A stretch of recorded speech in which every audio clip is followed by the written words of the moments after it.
में जो उन्होंने ग्रंथ था, उनका ग्रंथ क्या बोलता था? उनका ग्रंथ कहता था, एक पढ़ेगा एक लड़ेगा। ये ब्राह्मणवादी ग्रंथ कहते थे कि एक पढ़ेगा एक लड़ेगा, एक करेगा व्यापार और तुम सबकी सेवा करोगे। ऐसा था उनके ग्रंथों में अधिकार। बाबा साहब डॉक्टर अम्बेडकर ने उनके इन ग्रंथों को अपने संविधान से पलटते हुए जो संविधान लिखा, क्या लिखा संविधान में? सब पढ़ेंगे सब लड़ेंगे, सब पढ़ेंगे सब लड़ेंगे, सब करो व्यापार और सबकी सेवा सब करेंगे। ऐसा दिया मेरे भारत के संविधान में अधिकार कि खुदा भी आसमां से जब जमीन पर देखता होगा, अरे इस अम्बेडकर को किसने बनाया 1000 बार सोचता होगा। कारण 1 लाख स्थायी पद थे, उन्होंने कहा मैं आरक्षण लगा रही हूं, मेरे समाज को 1 लाख में 23,000 मिलेंगे, 27,000 बैकवर्ड को मिलेंगे, 50,000 सामान्य वर्गों को मिलेंगे, जिनके बच्चे करना चाहते हैं सफाई के काम में आ जाएं। किसी बड़ी जाति वाले ने अपने बच्चे को ये नहीं कहा कि बेटे सफाई के काम में मत जा। बनिए के लड़के ने भी, ब्राह्मण के लड़के ने भी, ठाकुर के लड़के ने भी, जाट के लड़के ने भी उसमें अप्लाई किया। आज उत्तर प्रदेश में वो पक्की नौकरी खड़े हैं और हाथ में झाड़ू लेके गांव गांव में झाड़ू लगाने का भी काम कर रहे हैं। माँ को माता ना कहो, मूर्ख को कहना माँ। बैठी है जो सिंह पे जिसके चाह 12 हाथ। आज करवा चौथ भी है, मैं याद दिला दूं, आज करवा चौथ भी है। लड़ती लड़ती नु गए बड़े गुना मरता जाके और करवा। सामाजिक क्रांति के अग्रदूत संत रविदास, संत कबीर, महात्मा ज्योतिबा फूले, वीरांगनाएं माता रमाबाई अंबेडकर, सावित्रीबाई फूले, फातिमा शेख, इस बहुजन समाज में जन्मे सभी नाम और अनाम संतों को, महापुरुषों को नमन करते हुए और इस देश में गुलाम भारत में 8.5 करोड़ लोगों को जीवन दान देने वाले परम पूज्य बोधिसत्व बाबा साहब doctor B are Ambedkar ji को बार बार नमन करते हुए मंचासीन मेरी राष्ट्रीय कार्यकारिणी के कार्यकारी अध्यक्ष बीडी सुजात जी, कार्यकारी अध्यक्ष जेपी बुद्धप्रिया एडवोकेट जी, राष्ट्रीय वरिष्ठ उपाध्यक्ष टेक सिंह गौतम जी, राष्ट्रीय प्रधान महासचिव बीपी गौतम जी, राष्ट्रीय उपाध्यक्ष यशपाल जी, राष्ट्रीय उपाध्यक्ष डॉक्टर जसपाल सिंह जी, राष्ट्रीय उपाध्यक्ष बोधाचार्य गंगासागर जी, राष्ट्रीय उपाध्यक्ष के सिंह प्रधान जी, राष्ट्रीय हिमसे सचिव सीपी सिंह साहब, हमारे के एस राणा जी, हमारे राष्ट्रीय सचेतक धनीराम जी और राष्ट्रीय टीम से बिरला जी, दारा सिंह जी, सीपी सिंह साहब बोलते हैं ना, सम्मानित दिल्ली प्रदेश के अध्यक्ष जी, दिल्ली प्रदेश की टीम और इस आज सबसे पुरानी शाखा कोंडली जो लगातार बाबा साहब के इस कारवां को संज्ञान के माध्यम से पूरे भारत में एक मिसाल पैदा की है। सभी जगह की संज्ञाएं शायद रुक गई हैं, लेकिन कोरोना काल में भी राजपाल सिंह चौहान साहब ने और तमाम उनके जो भी संज्ञान में लोग यहाँ महिला हो, पुरुष हो, बच्चे हो, उन्होंने से अनुरोध संज्ञान को लगाकर एक कीर्तिमान स्थापित किया है। तो हम पूरे कोंडली वासियों का धन्यवाद करते हैं, चाहे कोई फ्लैट से सुन रहे हो, फ्लैट में हो, चाहे प्रांगण में हो, क्योंकि बाबा साहब का कारवां अकेले व्यक्ति नहीं, दुनिया में जितनी भी क्रांति हुई है वो एक अकेले व्यक्ति ने शुरुआत की है। चाहे भगवान बुद्ध ने क्रांति की हो, ईसा मसीह साहब ने की हो, मोहम्मद साहब ने की हो, गुरु नानक देव जी ने की हो, बाबा साहब डॉक्टर अम्बेडकर ने की हो और वर्तमान समय में मान्यवर साहब काशीराम सिंह ने की हो। कारवां जब बढ़ता है तो प्रदर्शन से बढ़ता है।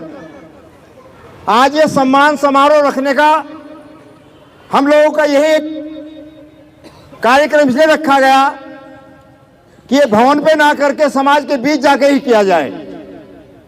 अभी शताब्दी समारोह मनाया गया था, लेकिन कुछ जो हमारे सम्मानित लोग जिन्होंने कार्य किया था उनको सम्मान नहीं कर पाए थे वहां पर। तो आज ये सम्मान समारोह यहां पर रखा गया है। और दल की जब बात है, माननीय टेक सिंह गौतम जी जो वरिष्ठ उपाध्यक्ष हैं हमारे, उनकी माताजी बीमार हैं। देखिए, मुझे उम्मीद नहीं थी कि वो आ जाएंगे, क्योंकि समाज का काम है। उनको बीमारी की हालत में भी एडमिट है, फिर भी आए, अपनी टीम के साथ आए। आज का ये कार्यक्रम बहुत ही महत्वपूर्ण। और जहां तक बाबा साहब की बात है, मैंने 8.5 करोड़ लोगों का आंकड़ा बताया है। जब भारत गुलाम था, 33 करोड़ की आबादी में 8.5 करोड़ लोग ऐसे थे जिनके पास कोई अधिकार नहीं था। वो सब हमारे पूर्वज थे। SC, ST, OBC, ये तमाम वो लोग थे जिनके पास ना तो उनका कोई नाम था, ना उनके पास कोई काम था, और ना उनका कोई सम्मान था। अगर नाम था तो अज्ञानता में जिस मनुवादी व्यवस्था को हमने माना, अज्ञान में नाम दूसरे ने बता दिया, हमने वो रख लिया। उसने नाम चाहे भूंडे बता दिया, चाहे खचड़ू बता दिया, हमने स्वीकार कर लिया। ये सबसे बड़ा बेईमाना था इस कंट्री के अंदर, कि किसी आदमी का मनोबल डाउन करने के लिए जो वर्णवादी व्यवस्था में उन्होंने नाम में भी बेईमाना करा। ब्राह्मण ने अपना नाम विद्या सूचक रखा। देखिए सम्मान कैसे होता है। उस व्यवस्था के बनाने वाले ने अपना नाम विद्या सूचक रखा, चाहे उसके पास डिग्री थी या नहीं थी, लेकिन उसका नाम विद्यालंकार, विद्यापति शर्मा या विद्या से संबंधित नाम रखा गया। तो जिसके नाम में इतनी बढ़िया खूबी हो, तो चाहे उसके फटे कपड़े हो, मैले कपड़े हो, वो सम्मान के साथ समाज में चलने का काम करेगा। क्षत्रिय का नाम बल सूचक रखा उसने। जो लड़ने वाला था, पतला सा भी सूखा सा भी व्यक्ति, उसका नाम बल के नाम पे रखा। किसी का नाम शैतान सिंह, किसी का नाम बलवान सिंह। जब शैतान सिंह और बलवान सिंह नाम होगा तो दीवारों में टक्कर मारता फिरेगा, टक्कर बिड़ना काम करेगा। तीसरा नंबर वैश्य समाज का आ जाता है बनिए का। उसके बाद धन न होने के बावजूद भी ब्राह्मणवाद में उसका नाम सेठ करोड़ीमल, सेठ फलानामल ये रखा गया। अब चौथे नंबर पर हम लोग थे। हमारा कोई सम्मान नहीं था। हमारे यहां का लड़का पैदा हुआ और अज्ञानता में हम अब पूछने चले गए। 9 महीने पेट में मां ने रखा। हम अपने बच्चे का नाम रखने लगे तक भी हमारे पास ज्ञान नहीं था। और जिनके पास नाम पूछने गए, उन्होंने हमें परास्त करने के लिए यहीं से शुरुआत करी कि लड़का पैदा हुआ तो इसका नाम घसीटा रख दो। घसीटा का इतिहास किसी किताब में नहीं है। खचड़ू का इतिहास किसी किताब में नहीं है। धन्य हो, मैं अपनी मां को धन्यवाद दूंगा। मेरा नाम अशोक रखा और अशोक सब किताबों में पढ़ाया जाता है। पहली से लेकर लास्ट तक पढ़ाया जाता है। और जब मैं थोड़ा बड़ा हुआ, हमारे बुजुर्गों ने, आप जैसे ने बताया कि बेटे नाम पे तो ताकत तेरे है ही। ये जो 4 शेर हैं, ये भी सम्राट अशोक के ही दिए हुए हैं।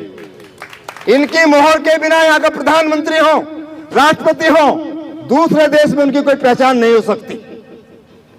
इसलिए बाबा साहब डॉक्टर अम्बेडकर का ये मूवमेंट, उस अकेले व्यक्ति ने जब समाज में किसी भी लड़ाई को लड़ने के लिए घर वाले साथ हों, पड़ोस वाले साथ हों, मोहल्ला साथ हो, लेकिन बाबा साहब के साथ कोई नहीं था। उस समय भी समाज की हालत ऐसी थी, लेकिन फिर भी बाबा साहब ने वो लड़ाई लड़ी। और सबसे पहले बाबा साहब डॉक्टर अम्बेडकर ने माली समाज में जन्मे महात्मा ज्योतिबा फूले को पढ़ा, अध्ययन किया। महाराष्ट्र की भूमि में जो बीज पहले से पड़ा हुआ था, बाबा साहब ने उनके पढ़ने के बाद उनकी एक उक्ति आती है बहुत, कि हमारे समाज का ह्रास कैसे हुआ, यह अज्ञानता में कैसे चला गया। तो महात्मा ज्योतिबा फूले लिखते हैं कि ज्ञान के अभाव में मति गई, मति के अभाव में नीति गई, नीति के अभाव में गति गई, गति के अभाव में संपत्ति गई, संपत्ति के अभाव में शूद्र बर्बाद हो गए, केवल ज्ञान के अभाव में इतना बड़ा अनर्थ हो गया।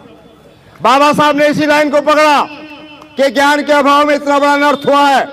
इसलिए बाबा साहब डॉक्टर अम्बेडकर ने एक स्लोगन दिया, सूत्र दिया कि शिक्षित बनो। ये 2500 साल पहला स्लोगन था जिसे तथागत बुद्ध ने दिया था इस कंट्री के अंदर। बुद्धम शरणम गच्छामि, धम्मम शरणम गच्छामि, संघम शरणम गच्छामि। बाबा साहब ने आधुनिक रूप में शिक्षित बनो, संगठित रहो, संघर्ष करो का नारा देकर पूरे समाज में एक जागृति पैदा करो। आज इसका प्रारूप ऐसा है कि बाबा साहब डॉक्टर अम्बेडकर ने इस देश की उन तमाम मान्यताओं को खारिज किया जो पहले से धर्म के नाम पर इतने बड़े समुदाय का शोषण कर रहे थे, जाति के नाम पर, धर्म के नाम पर उन्हें कोई अधिकार देने के लिए तैयार नहीं थे। वर्णवादी व्यवस्था में जो उन्होंने ग्रंथ था, उनका ग्रंथ क्या बोलता था? उनका ग्रंथ कहता था एक पढ़ेगा एक लड़ेगा। ये ब्राह्मणवादी ग्रंथ कहते थे कि एक पढ़ेगा एक लड़ेगा, एक करे व्यापार और तुम सबकी सेवा करोगे, ऐसा था उनके ग्रंथों में अधिकार। बाबा साहब डॉक्टर अम्बेडकर ने उनके इन ग्रंथों को अपने संविधान से पलटते हुए जो संविधान लिखा, क्या लिखा संविधान में?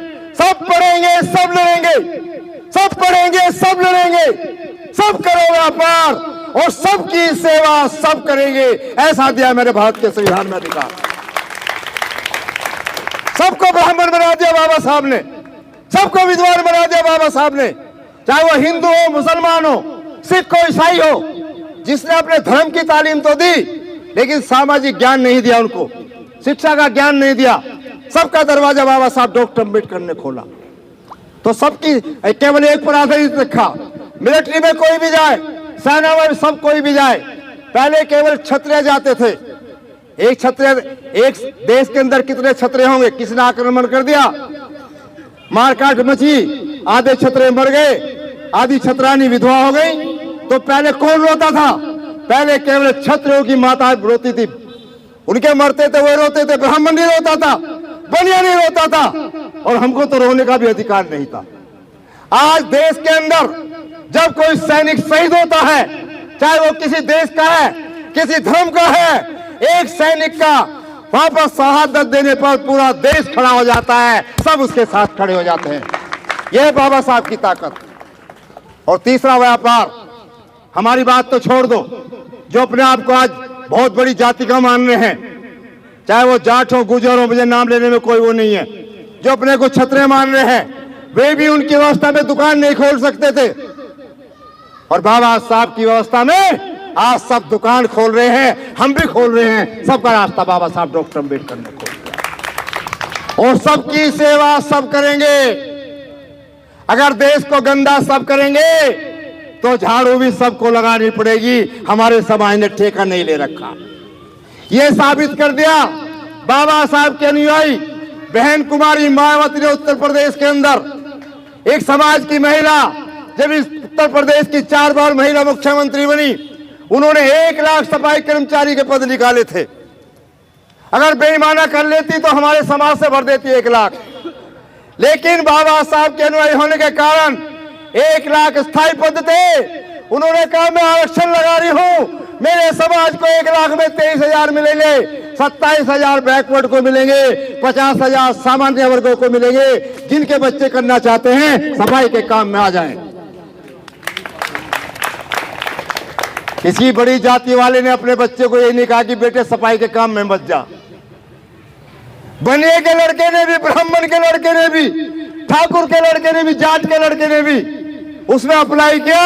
आज उत्तर प्रदेश में वो पक्की नौकरी खड़े हैं और हाथ में झाड़ू लेके गांव-गांव में झाड़ू लगाने का भी काम कर रहे हैं। तो सबकी सेवा सब करेंगे। हमारे लोग की बहुत बाद में समझ में आती है। एक झाड़ू लेके प्रधानमंत्री बन गए देश के। हमारे अंबेडकर भवन पे भी लगाई थी उन्होंने, माननीय प्रधानमंत्री जी ने, कि वहां झाड़ू लगा के वहां प्रधानमंत्री बन गए। एक ने झाड़ू का चुनाव छीन लेकर दिल्ली के मुख्यमंत्री बन गए। सारी मेहनत करने वाले हम, आबादी में सबसे ज्यादा हम। आज तुम्हारे वोट का कोई वैल्यू नहीं रहा इस कंट्री के अंदर। क्यों हम टुकड़ों में इतने बढ़ चुके हैं कि हम अपना वोट दूसरे जगह ट्रांसफर कर रहे हैं। आप ज्यादा होने के बाद भी सत्ता के नजदीक आते आते भी पीछे हो गए। इसलिए समता सैनिक की जागरूकता के आधार पर कि बाबा साहब की 2 धरोहर 3 धरोहर है बाबा साहब की।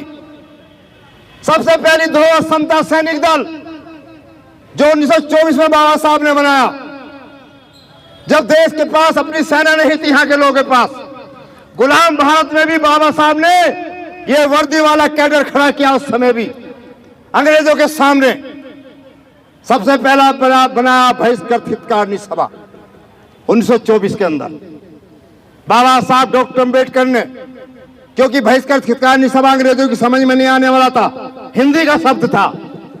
बाबा साहब डॉक्टर अम्बेडकर ने जब 27 का महाड़ का आंदोलन हुआ, बहिष्कृत हितकारिणी सभा को ही समता सैनिक दल के रूप में प्रतीत किया।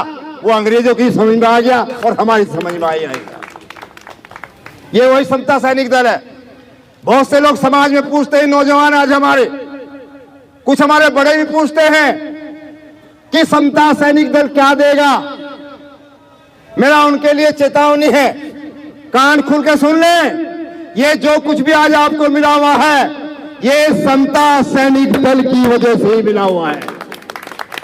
खासकर पुलिस वाले लोग, मिलिट्री वाले लोग, अगर कहीं भर्ती खुली थी तो इन वॉलंटियर के अनुशासन के कारण ही उठी थी। जब बाबा साहब doctor Ambedkar round table conference में जा रहे थे तो हमारे पूर्वज ऐसे ही वर्दी पहनकर उन्हें छोड़ने आए थे बाबा साहब को पानी के जहाज पर। उसी जहाज में बंबई के पुलिस कमिश्नर मिस्टर विल्सन भी थे। उन्होंने बाबा साहब के सामने तारीफ करते हुए कहा कि डॉक्टर अम्बेडकर आपके वॉलंटियर बहुत ही अनुशासित हैं। बाबा साहब हाजिर जवाब थे। बाबा साहब ने कहा, तो फिर आप हमारे लोगों के लिए पुलिस में भर्ती क्यों नहीं खोल देते? जब मेरे लोग इतने अनुशासित हैं, उनका अनुशासन बहुत बढ़िया है, आपने हमारे लोग की भर्ती पर पाबंदी लगा रखी है। वो देखिए, उस अंग्रेज अफसर ने लंदन में जाकर अंग्रेज सरकार से बात करी और राउंड टेबल कॉन्फ्रेंस के समय में ही सबसे पहले महाराष्ट्र के अंदर बंबई पुलिस की भर्ती खोल दी गई थी। ये समता सैनिक दल, बाबा साहब का अनुशासन का सिपाही। और आज भी सवाल करते हैं लोग कि दल में लोग बढ़ क्यों नहीं रहे। मेरी 65 साल की उम्र है, मैं भी रिटायरमेंट टू एजुकेशन विभाग से। हम में से बहुत से लोग सरकारी सेवा में हैं, कुछ रिटायर हो गए, कुछ सेवाओं में हैं। हमें तो जवानी में भी ना वर्दी पहनने में शर्म आई थी, ना आज भी हमें वर्दी पहनने में कोई शर्म नहीं। हमने अपनी सरकारी सेवा में वर्दी पहनी है। हम पर तो कोई भी आंच नहीं आई। पूरी सेवा में कहीं सस्पेंड नहीं हुए, धरने भी किए, प्रदर्शन भी किए, क्योंकि जो कानून कह रहा था, नियम कह रहा था, उसके तहत अपनी मांग और डिमांड रखने गए थे हम लोग। इसलिए हमारे समाज ने भी साथ दिया, हमारे परिवार ने भी साथ दिया। इसलिए मेरे तमाम साथी जितने भी लोग लगे हुए हैं देश के अंदर, अपने सीमित साधनों में देश के कोने कोने में जा रहे हैं और समता सैनिक दल को बढ़ाने का काम कर रहे हैं। हमारे माननीय उमेश सिंह गौतम जी कोंडली का बहुत नाम लिया करते थे, लेकिन मुझे कभी आने का मौका नहीं मिला था। आज उमेश सिंह गौतम जी चित्र में नाम है उनका। तबियत थोड़ा सा उनकी, कल मैंने बात की थी रात उनसे। तो समता सैनिक दल को पुनरुद्धार करने वाले पूरे उत्तर भारत के अंदर गौतम जी को श्रेय जाता है, उनकी टीम को श्रेय जाता है। और आज हमारे राष्ट्रीय मुख्य सचेतक डॉक्टर AR जोशी साहब, उनको जाता है। निशान जी हैं, और पुराने बहुत सारे लोग हैं। मेरठ में भी, मैं मेरठ का रहने वाला हूं, मेरठ में भी समता सैनिक दल 23 साल की उम्र में पहुंचा था मेरे पास। 23 साल में भी मैंने भी कई संगठन बना लिए थे, जैसे हमारे समाज में आदत होती है संगठन बनाने की। जब 23 साल तक भी मुझे भी नहीं पता चला कि समता सैनिक दल है, और जब मुझे समता सैनिक का पता चला तो मैंने सारे संगठन खत्म कर दिए और उसी समय वर्दी पहन ली थी। तो मेरा सभी से आग्रह है कि जो लोग अपने संगठन चला रहे हैं, संगठन चलाते रहे, लेकिन कम से कम राष्ट्रीय स्तर के मामलों पर समता सैनिक की वर्दी पहनकर खड़े हो जाए। एक एक वर्दी घर में बना लें। आज का लक्ष्य ये रहा हमारा कि समता सैनिक का जन जागरण, सम्मान समारोह, छोटे बड़े बच्चे हों, महिलाएं हों, पुरुष हों, सभी को इससे जुड़ना चाहिए। महिलाओं की टीम भी आनी चाहिए, क्योंकि महिलाओं के बिना हम कोई नेतागिरी नहीं कर सकते। अभी आपने उदाहरण दिया था कि यहां पर जागरण हुआ तो पूरा पार्क भर गया था। मां को माना कह रहा पर मूर्त को कह रहा मत। मां को माता ना कह, मूर्त को कह रहा मत। बैठी है जो सिंह पे जिसके चाह 12 हाथ। आज करवा चौथ भी है, मैं याद दिला दूं, आज करवा चौथ भी है। लड़ती लड़ती नु गए पर गुना मरता जाके, और करवा चौथ का बहुत रंग रखा। हाँ, लड़ती लड़ती भी यूं कह रहा कि मरता रहा पड़े को जाके। तो मेरा आशय यही है, निवेदन यही है कि बाबा साहब डॉक्टर अम्बेडकर की, क्योंकि ये थोड़ी बात है। एक तरफ तो ये कह रहे कि भगवान ने जिसकी जितनी लिख दी कोई मिटा नहीं सकता, फिर हम महिलाओं पर अत्याचार क्यों कर रहे हैं? जब मेरी पहले से लिख दी 60 साल 65 साल, तो व्रत रख के कैसे मेरी उम्र बढ़वा देगी? ये सवाल मैंने अपनी घरवाली से भी कहा था कि मेरी भी शादी जब नहीं हुई थी तो पीछे चली आ रही थी। रुके जी तुम्हारी उम्र बढ़ जाएगी, मगर मुझे तो ये बताया कि भगवान ने जिसकी लिख दी वो घट नहीं सकती, बढ़ नहीं सकती, तो तू मेरी उम्र कैसे बढ़वा देगी?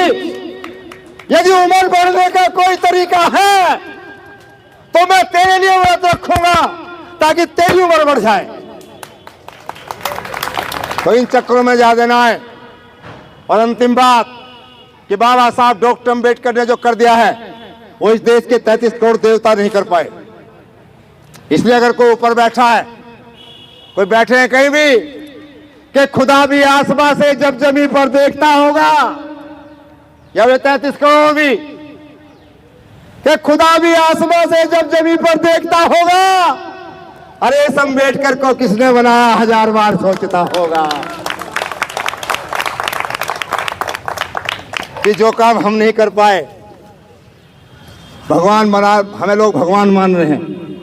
जो काम हम नहीं कर पाए इसने क्या है? हमने तो अंधों से लंगड़ों से भीख मंगवा दी धर्म के नाम पर। लेकिन बाबा साहब डॉक्टर अम्बेडकर के संविधान में सामान्य लोगों तो छोड़ो, विकलांग, अंधा और लंगड़ा हो उसको भी नौकरी का प्रावधान कर दिया बाबा साहब डॉक्टर अम्बेडकर।